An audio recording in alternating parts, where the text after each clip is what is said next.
சமத்துவம் சமூக நீதினு பேசி ஒரு கூட்டம் வந்து ஆதி திராவிடர்களை பிளவுபடுத்தி வைத்திருக்குன்னு ஆளுநர் பேசியிருக்காரு.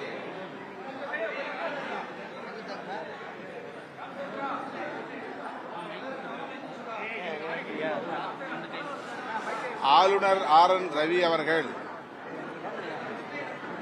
மீண்டும் மீண்டும் ஒரு அரசியல்வாதியாகவே தன்னை அடையாளப்படுத்திக் கொள்கிறார்.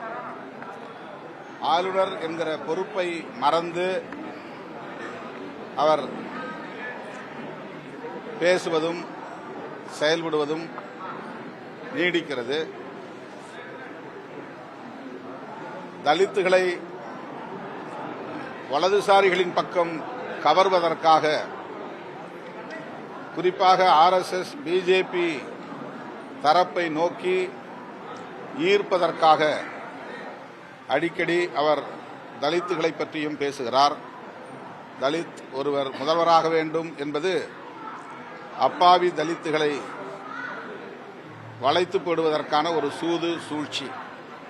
இதில் ஒருபோதும் தமிழ்நாட்டை சார்ந்த தலித்துகள் ஏமாற மாட்டார்கள் என்பதை ஆளுநருக்கு தெரிவித்துக் கொள்ள நான் கடமைப்பட்டிருக்கிறேன். திடீரென்று சுவாமி சகஜானந்தாவுடைய நிகழ்வுகளில் பங்கேற்பதும், தலித்துகளை பற்றி கரிசனமாக பேசுவதும், தலித்துகள் முதல்வராக வேண்டும் என்பதும் ஒரு திட்டமிட்ட வலதுசாரி அரசியல் நாடகம் என்பதை விடுதலை சிறுத்தைகள் சுட்டிக்காட்ட விரும்புகிறது. சமூக நீதி பேசி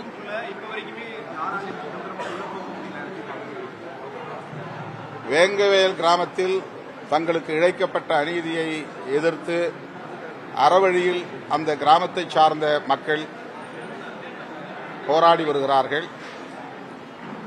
அவர்களை சென்று சந்திப்பதற்கு காவல்துறை கெடுபிடி செய்வது அதிர்ச்சி அளிக்கிறது. காவல்துறை தன்னுடைய